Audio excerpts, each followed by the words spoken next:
The lady says recording in progress. So if you're ready, feel free to amp up your volume because we're going to head into a short little video about the clothing bank that we're releasing today. And after that, we're handing over to Tracey Chambers. Enjoy.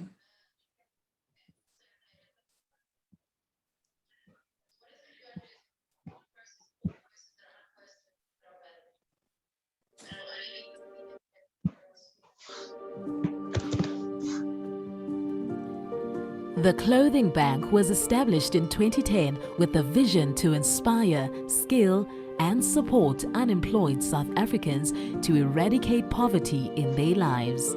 We understand that breaking the cycle of poverty requires a multi-dimensional approach to creating an environment that stimulates personal and professional growth. That's why we work with the heart, head, and hands. Through unique collaborations, we build power partnerships that catalyze change. Our key partners include South Africa's major retailers who donate their excess merchandise to our 2-year Enterprise Development Training Program. The donated merchandise is debranded and redistributed to our beneficiaries, unemployed mothers who generate a decent income by learning how to trade in the informal sector. The Clothing Bank actively supports the circular economy. We help our retail partners responsibly redistribute their excess merchandise while supporting a financially inclusive society. During year 1 of their 2-year journey, our beneficiaries are trained in business, finance, life, and computer skills. Training includes digital marketing and guidance on how to build her customer base. During year 2, we expose our beneficiaries to a more structured training program in partnership with TBISA. The Informal Small Business Practice ISBP program is an accredited NQF Level 3 and deepens their business knowledge. It even includes a module on developing a business plan. Very early in our journey, we realized that women stuck in the trauma of poverty need additional support. We expanded our program to include life coaching and business mentoring, helping people understand what holds them back, together with a program that stimulates I can moments, shifts people into responsiveness. Responsibility is the root of success, and commitment, determination, and attendance are expected and encouraged. The program is designed to build self-esteem and impart real skills that sustain their small businesses and positively impact their future. We need to ensure that our program is in fact changing lives, and we partner with the Green Light Office to measure our impact by using the Poverty Stoplight tool. The Clothing Bank is having a positive impact on the lives of the women we recruit, their children and families. The ripple effect is inspiring. We are seeing our beneficiaries emerge as role models within their communities, leading the way for others.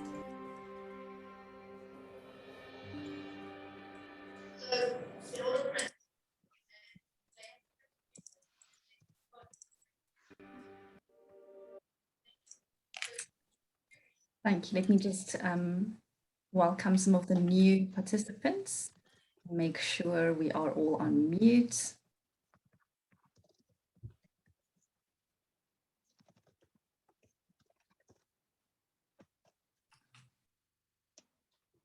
Thank you, Tracey. Over to you. Good morning, everybody, and welcome to our stakeholder update.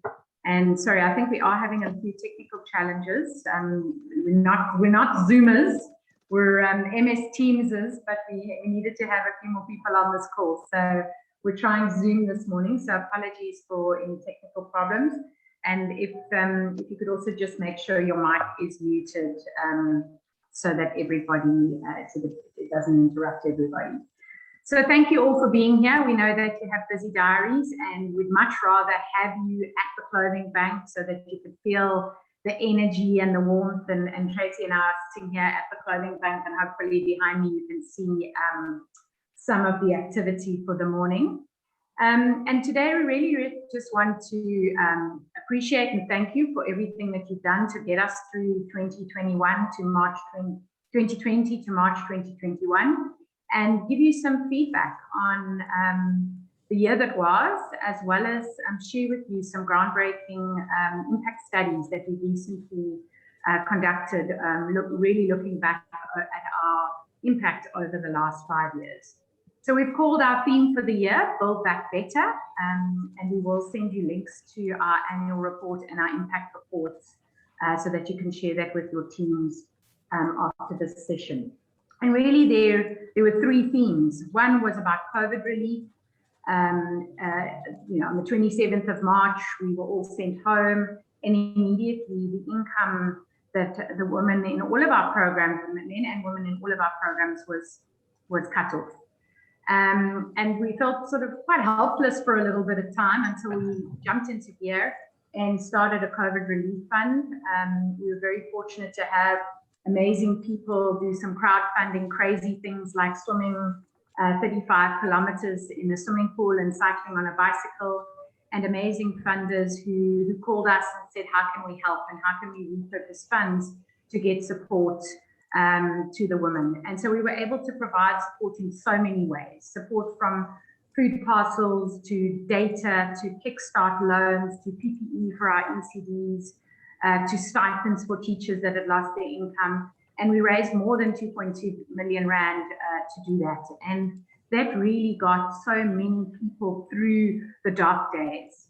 And then in May, we were able to open our doors, albeit with a smaller range, because we were only allowed to sell winter products, as most of our retail partners would know. But the queues were out the door. The women were back. All the work that we do around personal financial literacy training, really encouraging everybody to have at least 3 months savings for events like this, that paid off. We were able to give startup loans to get people kick-started, and the informal economy was bustling. As you know, people were in lockdown. Many people didn't want to be on public transport because of the risks related to that. So the informal economy actually went through a little bit of a boom, and we had amazing supply of product from our retail partners. And the Clothing Bank ended the year really with a record-breaking year. And the beauty of that is really, I think there's been a shift in the mindset of being what it means to be self-employed, and that now becoming aspirational. I think many people lost their jobs through this pandemic and realized that they need to take charge of their own life and that they can. And our women are now seen even more so as role models in the communities. And then the early learning sector, as you know, our GROW project, we're not going to spend a lot of time on that today. We really want to focus this impact feedback on the Clothing Bank. But the early learning sector really had a tough year. Centres were forced to close for 5 months. We, as a sector, had to go to the courts to make sure that centres could reopen. They reopened after schools opened. The sector is totally dependent on parents paying fees, and most parents did not pay fees, and many parents were not able to send their children back to school. But despite that, the resilience and with the support that we were able to provide our schools and the many staff that they employ, they bounced back when schools were able to open in August and September. All of our schools reopened, and pleased to say that they're on track and have about 75% of capacity as at the end of March. So that's just a brief introduction. We're going to dive into more detail into all of our programs, and I'm going to hand over to Tracey Gilmore to take you into a deeper dive in terms of the Clothing Bank. We're just going to swap seats, so hold on.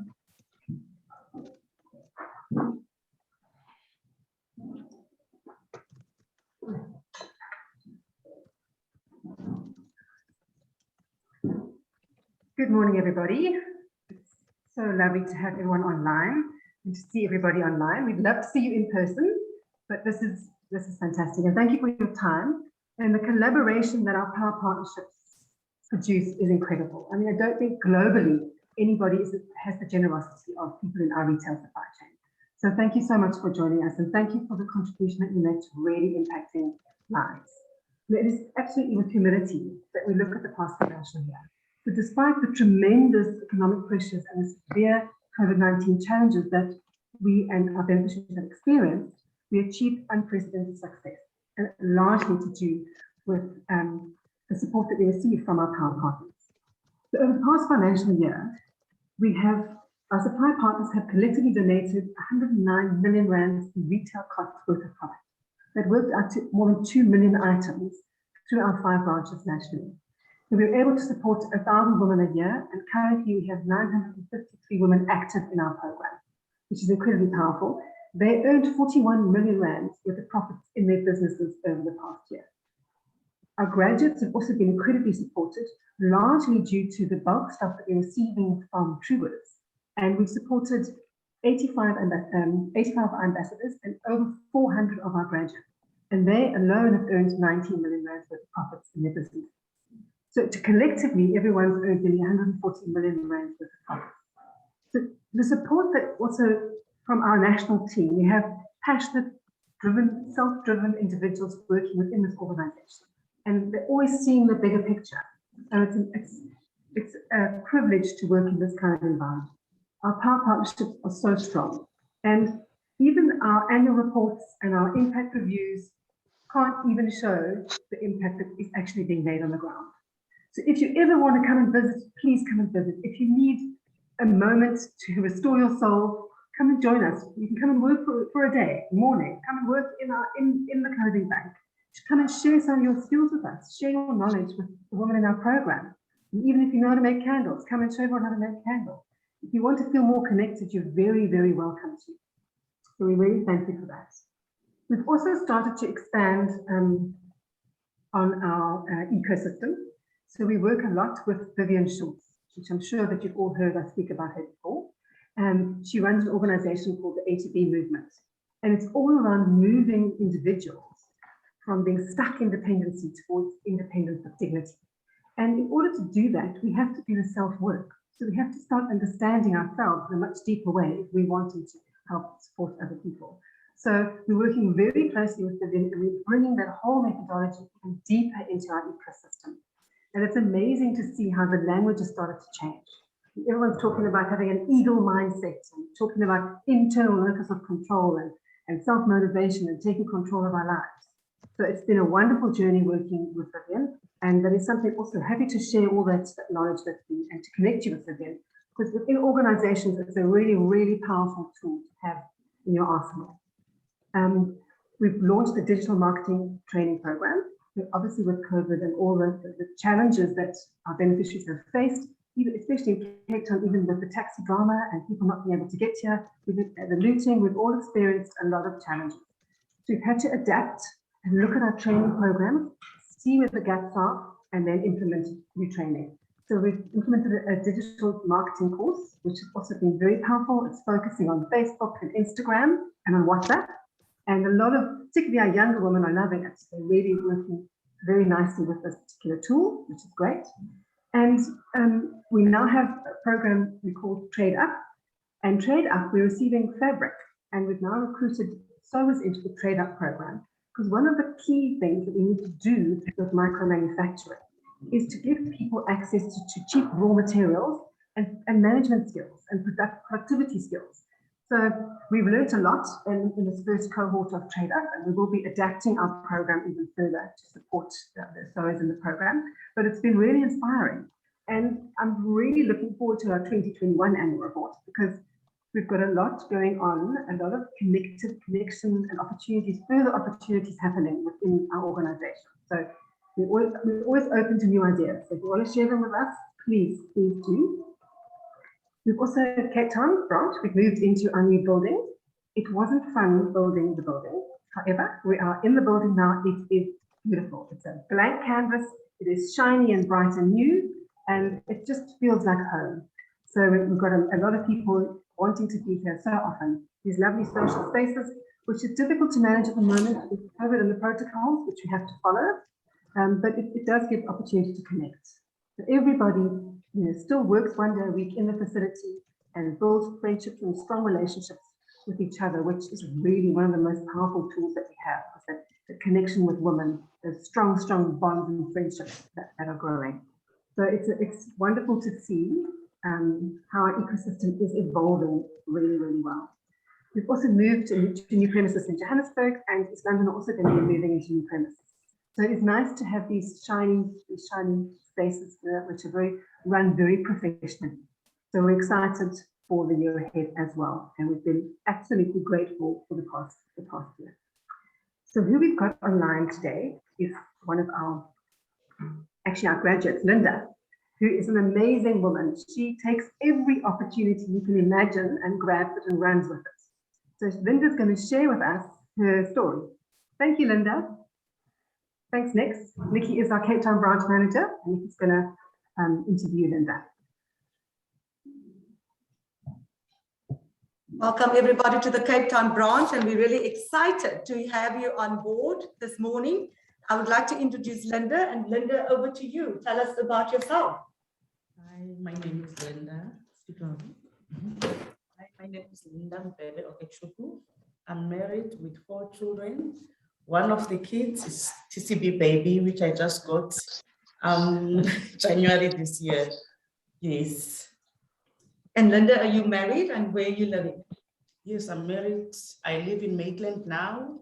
I was living in Rylands before, but now I'm living in Maitland. Yes. What was your life like before you joined the clothing bank?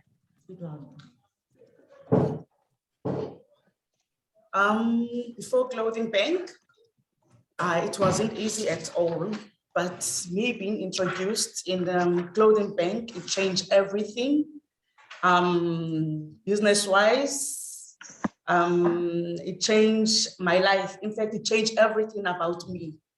Now I'm a better person because now I'm willing to do things which I couldn't do before now. And savings, I have money in the bank, which I did not have it before. Debt, I'm debt-free, which I was not before. I couldn't even go out. I couldn't even do things which other women were doing. But now I'm so gladly saying that I'm free from the stress, because when you have debt, you have stress. And when you don't have money, you're lifeless. There's nothing you can do without money. But now with money, if you knew me before now, I was lean, but now I'm this big person that I am. So I'm so grateful. And tell me, Linda, what are one of the things, if you are now a graduate, tell us what it's like shopping as a graduate at the clothing bank. Wow, I see it as a privilege. Being on this level that I am, it's not easy. It takes heart. You need to be strong to be where you want to be, and more especially from where you are coming from and where you are today. It takes effort to be where you are and be able to shop. And when you shop, you are happy shopping, and you know that when you shop a big thing, it brings a lot of profits. So it's amazing and wonderful. When I say wonderful, I'm able now to rent a flat, which I could not do it before. And I'm able now to put my children into a good school. And even lockdown, I must say, I didn't even feel that there was a lockdown. I promise you, because I was okay financially. I was okay, I mean, in every aspect of my life in that time. So I didn't know there was COVID. I only noticed because I can't go outside, but I can eat inside the house. I can be happy inside. Things that I don't do before, I do it now because, yes. Yeah, Linda, I see that what I'm hearing you say is what you put into your business and into your life is what you will get out. So tell us, what is the next achievement or the next goal for the new season of your life? Now, what would you like to achieve? Now I'm looking forward to open my own shop, as I've already achieved Avanza, which I and my husband contributed money with TCB money, clothing bank money. So we bought an Avanza. So now we are looking forward to open a shop in a place where it's busy, in a busy place. But I've already seen one, but we are still working on it. Fantastic. Isn't it amazing just to have a business plan in place, eh? It's so And wonderful. that is just wow. Linda, what are the top tips that you can inspire other business owners to take forward into their lives? Don't give up. Mm-hmm. Don't give up. No matter what circumstances you might be passing through, don't give up. Knows that there might be something that it is for you, but yet at that moment you haven't reached it. But continue and be persistent. Business is all about ups and downs. But if you are like persistent, doing your business, and even if you know that you have a stock but you can't sell them, you do a sale that brings back the money. Because one thing about customer that is funny is that when they see stock, you have one stock like more than a week, they don't buy sometimes. But even if you bring 2-3 items, put on top of that stock you have, they will see that you have a new stock all over again. So just be persistent, keep on doing, be praying, pray for customers. If it doesn't work, you go online. If it doesn't work like that, call customers, say you have a sale. I mean, word of mouth, you can do it either way. So like I do, I sit mostly on my phone, do my business on phone, WhatsApp, Facebook, I do it. I stay in the station, Maitland station, sell my clothing. So I have a lot of people coming in, want to see what I have, what I don't have. Even if it's torn, I saw it, put it there, put it nicely. When you put clothes together, the customer sees it. Even sometimes when you dress on it, they said, yo, you look nice.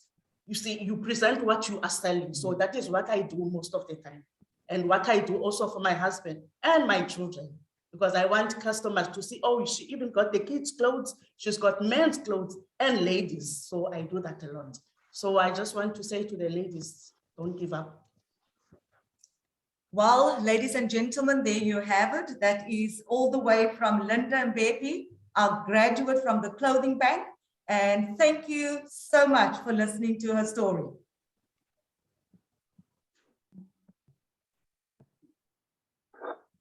Thank you, Linda.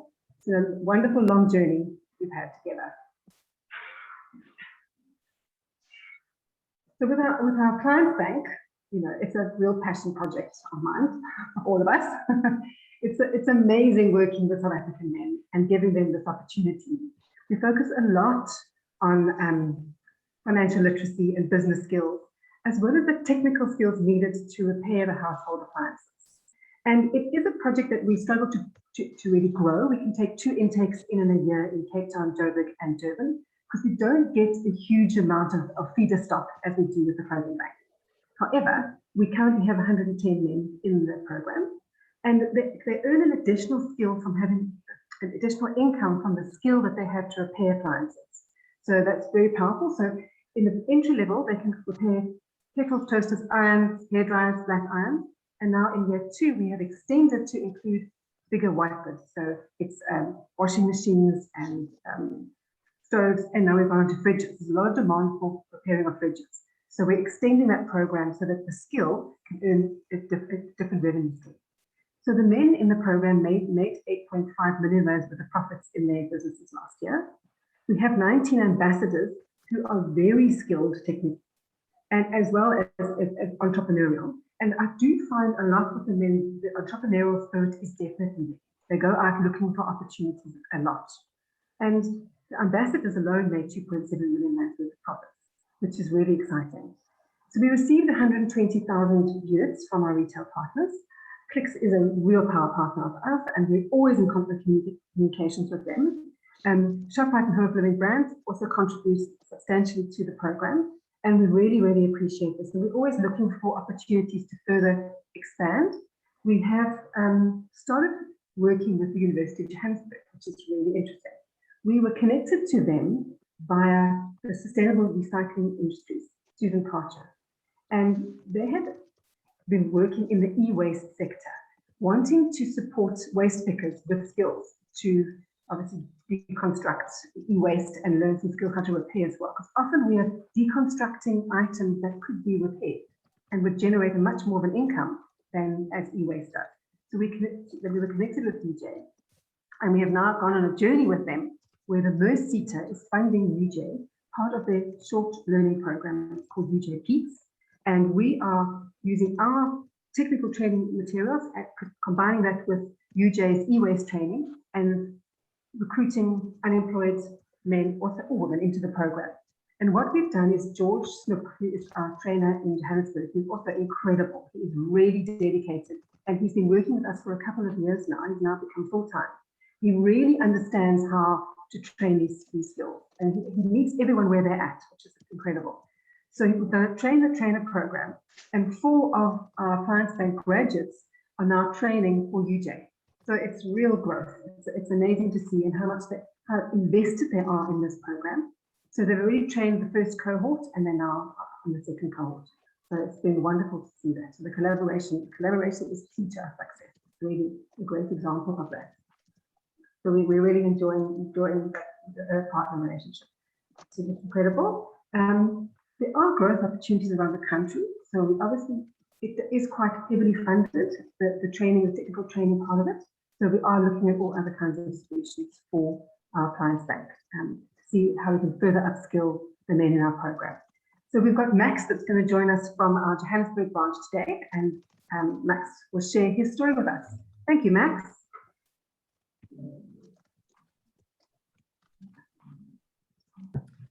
Good morning, everybody. I'm Tracey. I'm branch manager of the Johannesburg branch. And yes, we've got wonderful Max with us today, who is going to chat and give us an amazing story.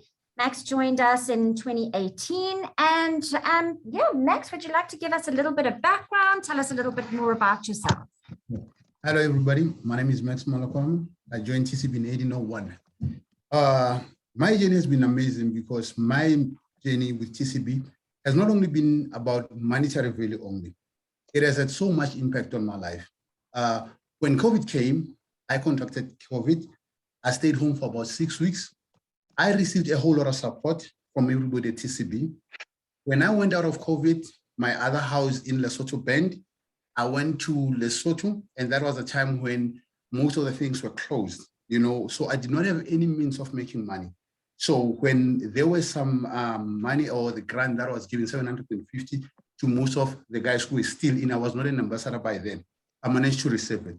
What people do not understand and what I want to be able to put out there is the amount of support that TCB gives.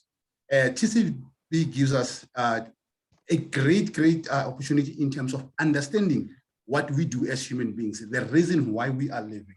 Because you get technical support, you get financial support, you get emotional support.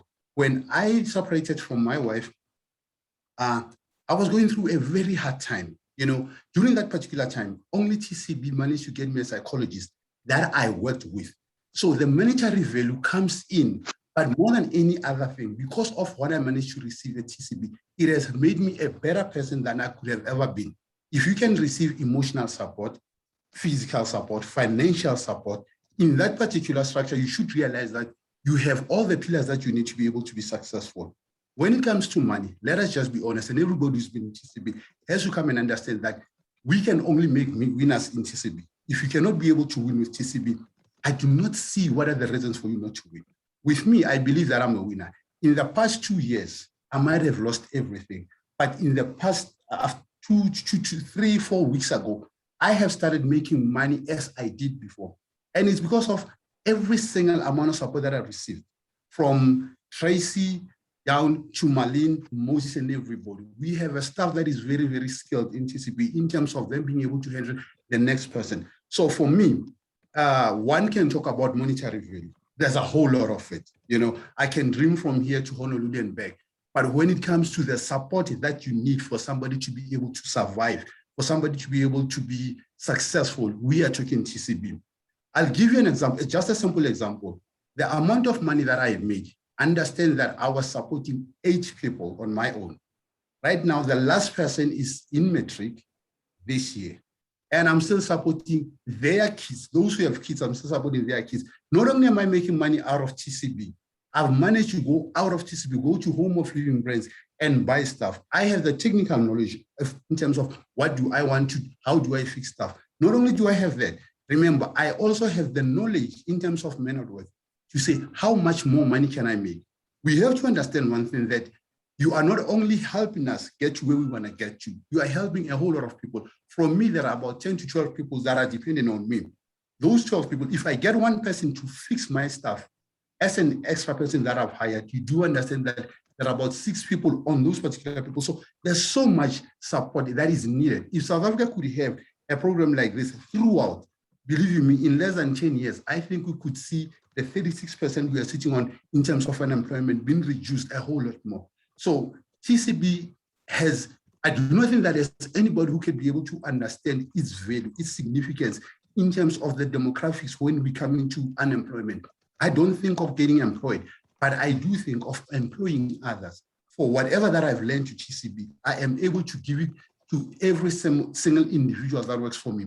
Presently, except the TCB program, I am running a company. It's called Taxi Fabulous. It deals with documents, vehicle documents. I do roadway fees, I pay for the cars and all that stuff. I use the very same model in order to be able to make it successful. I'm about to open up a fast food shop that I've just paid half of the amount of money to last week.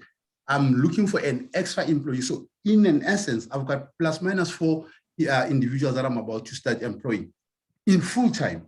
So not only am I gonna employ 4 people, on top of these 4 people, other people will come to assist them. So basically, look, the significance of TCB is beyond what anybody who sits in an office can be able to understand. I cannot be able to put it in one package and say, this is what TCB can give me. It gives more.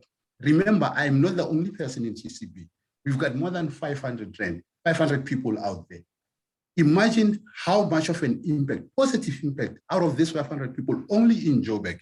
They are supporting extra. Multiply that 5 by 10 people. We are running at about 2.5 or 5,000 people who are no longer going hungry, people who are sleeping with something. So understand what you guys are doing to us. Understand what you're giving to us. It's beyond what you'll be able to get in your money, be able to say, I understand what Max is talking about. It's beyond that, because it brings reality. It makes us be able to understand that the future is bright. I can wake up tomorrow and know whatever happened, it has happened to me. But in that particular time, that if I've had COVID, I've had a divorce, I've had a state during, I've had the worst time of my life. But due to TCB, I knew that when I get to TCB, whatever I'm going to buy, I'll be able to sell. If it's not working, I'm going to fix it. So how much more do you give to a person beyond that? All we need to do is to be able to grow beyond any reasonable doubt and say, how do I give back to the very same team that has given me back? We have young guys who are coming up. We have to be able to make it a point that they see what we do. We can learn from them, they will learn from us. But at the end of the day, in everything, in most essence, one has to understand one thing. The importance of TCB cannot be able to put into a 5 minutes package or 10 or 20 or so. But what I can tell you is it makes a whole lot of difference. Look at the numbers. Only in Joburg, I can talk of what I see. There's somebody shopping every single day. If it was not a working mechanism, it would not be there. But for me, you know, TCB is there beyond. I have no way of being able to put it to you and say to you, look at what it does to me. You know what I mean? I've managed to pay my house, even though I've lost it. Believe you me, I was devastated, but I got a psychological help from TCB. I am studying again. I've got a new project that I'm going to buy another house. So if you can give somebody the technical skill, you can give somebody that support, you can give emotional support, how much more can I ask for? You know, monetary value will always be there from a business point of view. Thank you very much. Wow, Max, just an incredible, inspiring story. Thank you for sharing your story with us. Yeah, it just goes to show that changing one person's life, it's not just changing one life. Exactly. You have gone out and within your effort and you changing so many other lives. Thank you so much for sharing your story with us today. Thank you. It's my pleasure. Thank you so much, everybody.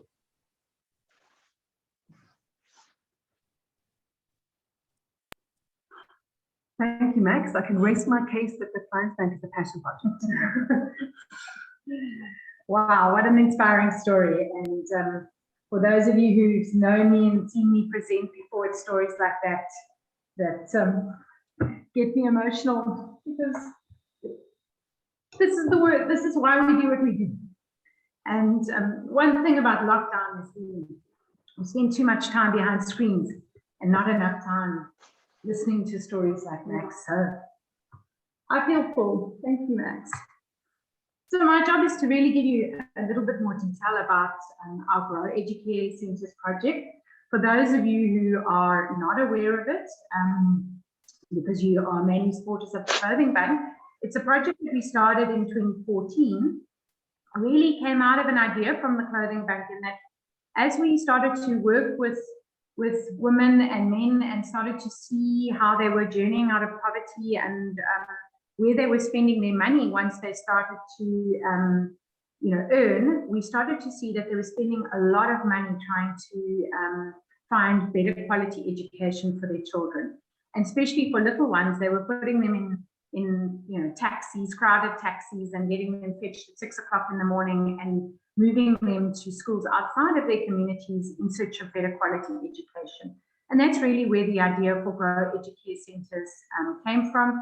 We set up a social franchise model where we designed the absolute complete recipe that a woman who was running an early learning centre, which was more like a babysitting service, could follow this recipe and as a result could run a 5-star early learning centre that was also a sustainable business. And we could take that money that was essentially wasted on a taxi fare, and that would be used as fees for the child, and as a result we built a franchise model.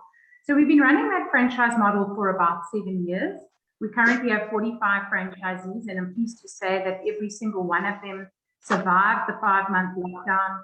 They reopened, and those centres, many of them, they range in size, have a total of 89 classrooms with over 2,000 learners being able to be educated daily. The franchisees employ teachers, assistants, cooks and cleaners. More than 180 jobs are supported through these centres.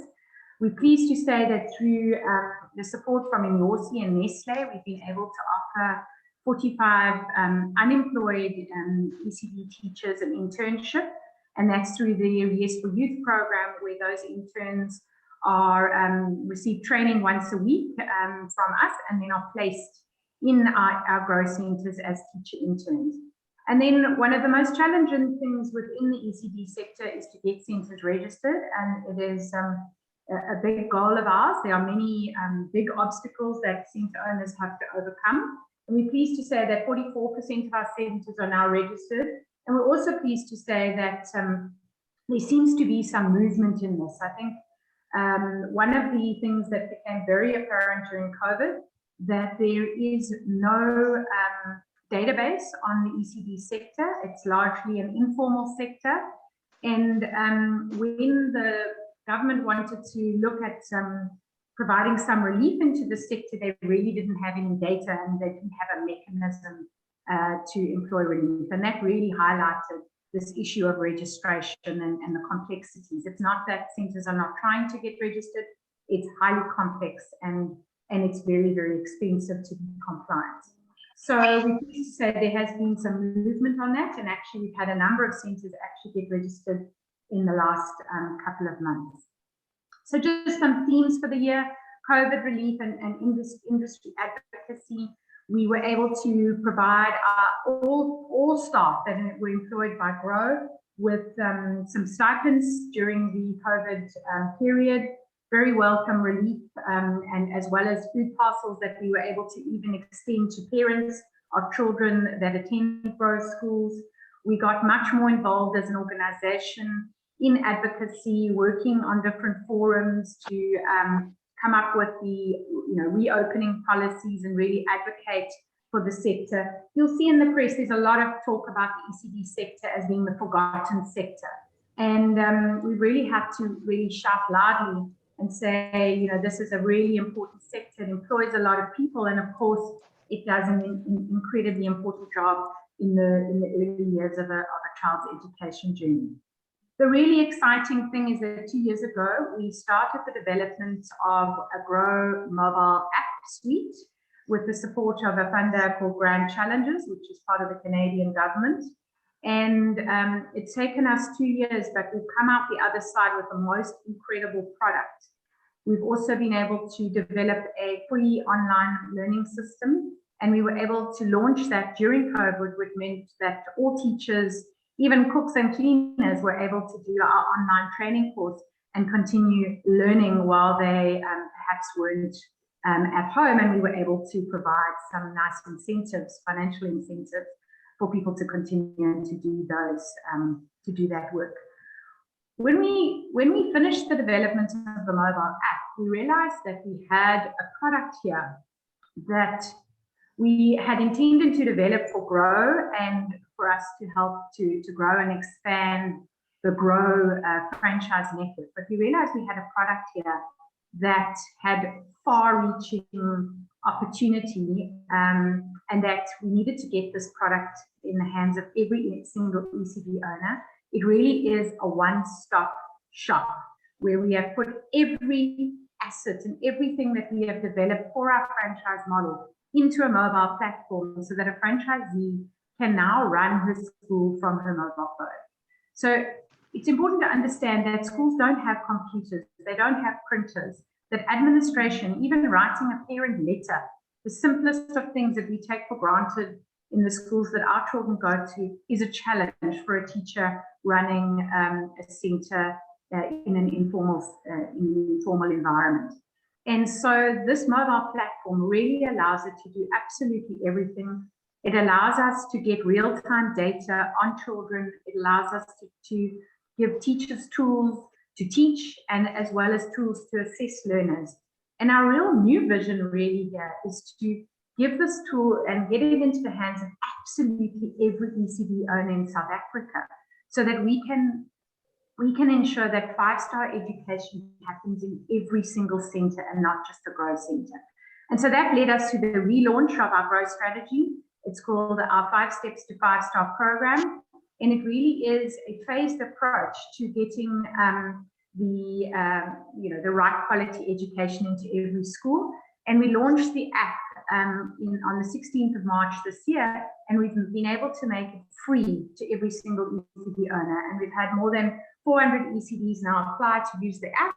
And from that, we then work with them to get the curriculum and the amazing daily programs and the educational kit in their hand, and we work on a phased approach.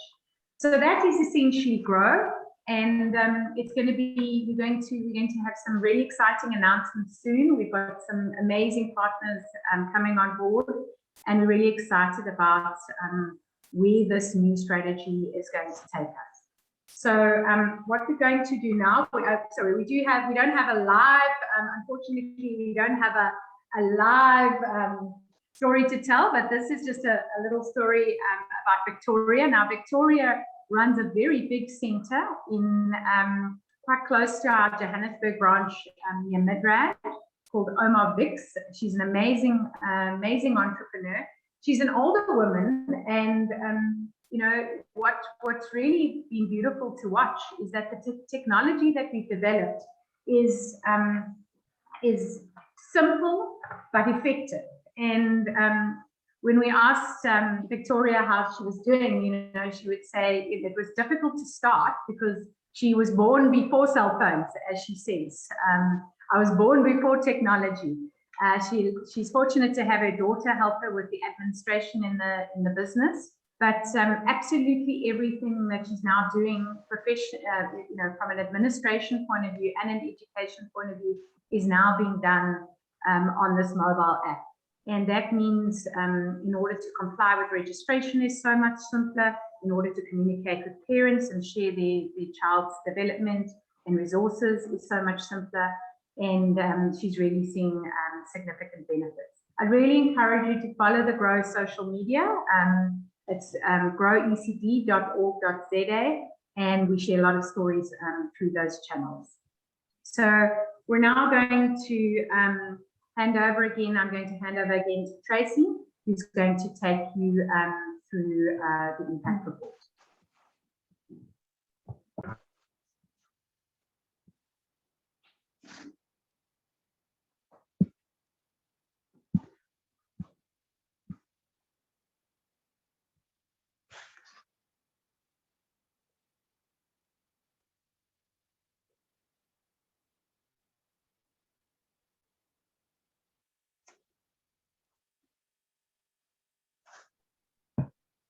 So thanks, Trace. That was a great explanation of GROW. Often we don't always take a step back and talk about all of our projects, so that's great. Thank you.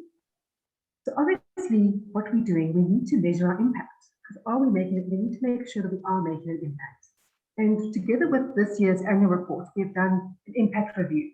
And we partnered with a relative group, South Africa, and just the most incredible people come into our lives. And Colin Haverty and Marseille van der Merwe really held our hands tightly and helped us journey through the whole process of reviewing our impact.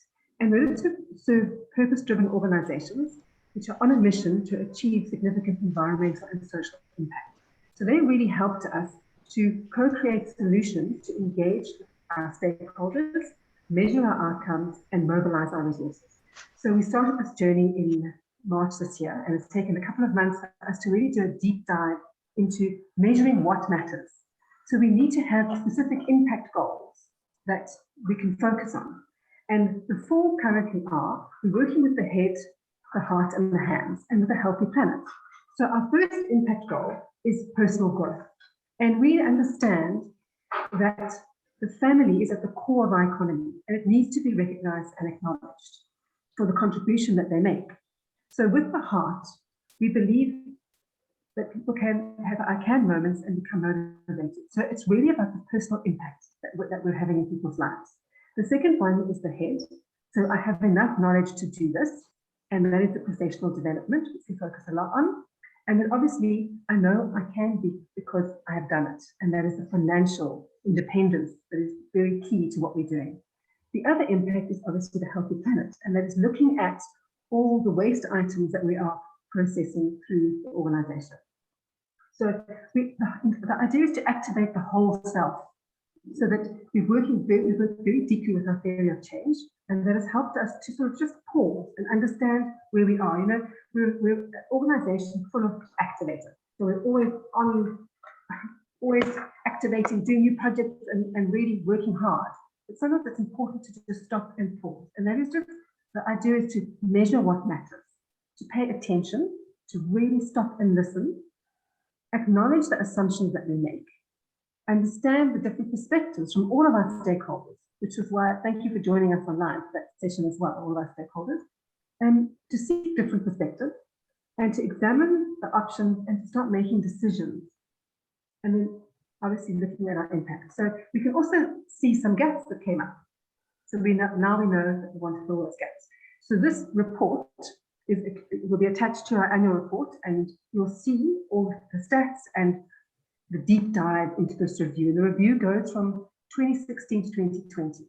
And what was very clear that came out, a few of the stats that came out, is that personal growth, there's a 45% of personal growth in every individual on their journey with us. There's a 63% in professional development. So the entrepreneurial spirit starts to grow as people start to engage. And often you see there's multiple revenue streams in one individual, because the family starting to get that entrepreneurial spirit. And really what's seriously impactful is the financial independence. So the average monthly income is actually sitting at 6,000 Rand, which is a decent income and a decent living wage, which is really what we wanted to focus on. We are trying to align our impact goals with the sustainable development goals as well, so that we're in alignment with the global movements towards really looking at the foundation, the social foundation, which there is a huge shortfall. And then we extend the environmental impact. So we extend the environmental foundation and we shortfall in the social foundation. That's where we need to focus on a holistic approach to our program and to development. So environmental impact is largely related to the waste that we are redistributing from our retail partners.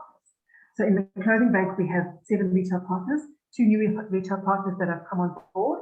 And it's great to see that Cotton On and Please Park have joined us online today. Thank you very much. Started a very exciting journey. And we received a huge amount of product. We can see from the stats from 2016 to 2020, that the increase in the product that we've been receiving and processing. So in the Appliance Bank, we now have extra supply partners on board, and we're extending that also into Johannesburg and to Durban. So there's 3 supply partners in the Appliance Bank and 7 in the Clothing Bank. And we're constantly looking to build further relationships So it's very, very impactful on the environment as well as on the humans. So that is kind of a snapshot of the review. Really worth having a look at the report. It's so well put together. It's done a real deep dive into the impact that we're all having in people's lives that we serve. So please, it will be collected, and we'll send out an email after this with all the information. So I'm going to hand over to Tracey, because the other tool that we use is the Poverty Stoplight tool, which measures our impact. Tracey will explain that. Thank you.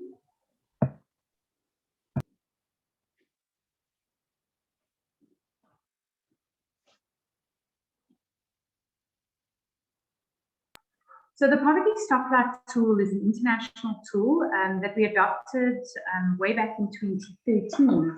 We were really starting to ask ourselves, we knew that the women in our program were making lots of money. We could see that, that was very visible, but we weren't sure whether we were really moving the needle of poverty.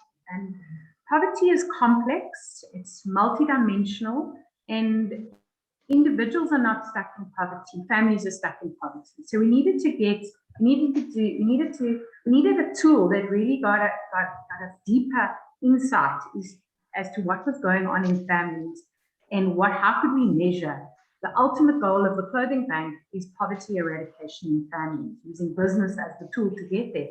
But the goal is to eradicate poverty. So we've been measuring this, and the way the Poverty Stoplight tool works is it has defined 50 indicators of poverty, and it uses a stoplight system where a family is interviewed, they read the definition of the various of the indicator, and they score themselves as a family either red, which is very poor, orange, which is poor, or still stuck but moving, and green, which is not poor. And the theory of change of the Poverty Stoplight tool is that if you can get a family to at least 45 greens, that family has overcome poverty, it has eradicated poverty, and they have the tools in their arsenal to respond to any of life's challenges going forward. There will always be challenges in life, but it's really about holistically working both head, heart, and hands to continuously overcome life's obstacles. So we've been measuring this now since 2013. We've surveyed thousands and thousands of families, and we reflected on those results over the last 5 years. So these results really talk to more than 6,000 surveys that we've done over this period, and comparing what happens in a family's life. So coming back to the green, orange, red, when a participant joins us, I keep saying women, but there are men in our program as well. So when a participant joins us, we go out and we do what we call a baseline survey. So before they join us, before the clothing bank has had any impact on the family, we do a baseline survey. We have facilitators who go out and interview the family, and that family then self-assesses. And so the average greens are 34 greens. When a family joins us, 12 yellows and the balance reds. And the goal then, we work with the family to really focus on how we're going to turn reds to greens and how we're going to turn yellows to greens. And we also talk about the power of the green light, is that even the family realizing that they've already got 34 greens is a very, very powerful awakening that, you know what, it might be bad, but it's not that bad. And this is possible. I can turn this around in my family. And so the family sets a plan. And then we do a review after 12 months in the program, and you'll see that families move from 34 greens to 42 greens, 7 yellows and only 1 red. And then we do a home visit again at the end of 24 months, and you will see that the indicators move to an average of 44 greens, 5 yellows, and 1 red. And really, a lot of those yellows are things like, for example, one of the measures we talk to is about both mother and father being involved in the children's life. Now, a lot of our women in the clothing bank, for example, are single mothers. And that's just not something that's necessarily solvable, or it's a much deeper, longer term issue. issues around security. We know the crime statistics in South Africa. Those are issues that often surface and are unsolvable. But what we're really pleased to say that the financial indicators, most women join the clothing bank with no savings, never having saved in the family, and high debt levels. And those are indicators that we turn around very, very quickly in the first 12 months. And so you'll see what we're really trying to demonstrate here is that the program has significant impact at a family level. We're able to get significant impact in the first year, and that impact has been maintained throughout the time in the clothing bank and beyond, where we do a statistical sample of individuals that have graduated, and we survey them after they've graduated. I'm also pleased to say that we've had another independent study done by one of our funding partners was the Jobs Fund, and they commissioned a longitudinal study of our participants. They spoke to more than 270 participants who graduated from the clothing bank through a telephonic survey. 75% of the participants are still running businesses, and those businesses are employing people on average about 2 people that each business is employing, and that's a significant period after they've graduated. So that's really just really demonstrates the far-reaching, long-term impact, life-changing impact that the clothing bank has, and Linda and Max were testament to that today. So that's really all we have to share with you today. We are going to be emailing all participants our annual report, and it is a digital annual report. That's the beautiful picture. And thank you to Grey Matt and Finch for always, pro bono doing our annual report. They always do an amazing job. It's always unique and fresh. And that will be available to you online. It is on our website as we speak, but we'll send you a link to that. And that will include a link to our impact report. What we're now going to do is invite any questions. We would love to hear from you if you have any questions before we say goodbye. And Helene will facilitate that for us. All right, thanks. Gary is asking where to next for each of the entities, future plans for possible expansion or growth, or more pertinently, how can we get government and others to learn from this incredible journey that you have been on? Maybe just talk to us about the future and opportunities for collaboration and growth. Yeah, so I think there's reach and there's depth. So the clothing bank is always trying to work on a continuous, on a deeper and deeper level with the individuals that we work with. Many intergenerational poverty is hard to shift, and we're always introducing new elements and components of our programs so that we can deeply shift head, heart, and hands. But we are seriously looking at expanding, particularly in our Johannesburg region. We're currently doing viability studies, and there's a strong potential that we will open another branch in Johannesburg, which will double our capacity in Johannesburg. COVID and what we've seen in KZN just put that on hold for a little bit, but we're positive that with the incredible support that we do have, that we will be able to do that. And then, as I mentioned, GROW is, with the launch of our new strategy, is shortly going to be announcing some very, very exciting plans. I can't tell you exactly what that is yet, but watch the space. Some very, very exciting plans, and it really ramps up our opportunity to get what we have in the hands of every single ECB owner in South Africa. We have to move faster. We have to move faster. We cannot lose another generation of children, and we have the tools now to do that. So we have brilliant partners joining us who are going to help us do that and reach as many as possible in the short-term future. Our TAB project, as Tracey mentioned, is definitely more challenging. Supply is not, as we get the supply in, it flies out the door. We'd love to grow that program. We're open to new product categories. And we're open to talking to any of our partners about that. There's definitely opportunity. And I think, you know, so many, we always say that we are not going to solve so many of the challenges around gender-based violence, for example, in South Africa, working exclusively with women. We have to bring men into the conversation. We have to bring fathers into the conversation. And that we can only do through working with men. So we really feel that's an important program, and we're open to solutions. We haven't got the golden key there, but we're really open to expanding that program when the right opportunity comes along. I don't see any other questions in the chat. Does anybody want to unmute themselves, add anything, or make a final contribution? If not, then we are essentially done for today. Thanks. Sorry, that was an interruption. Well, thank you to everybody for joining us today.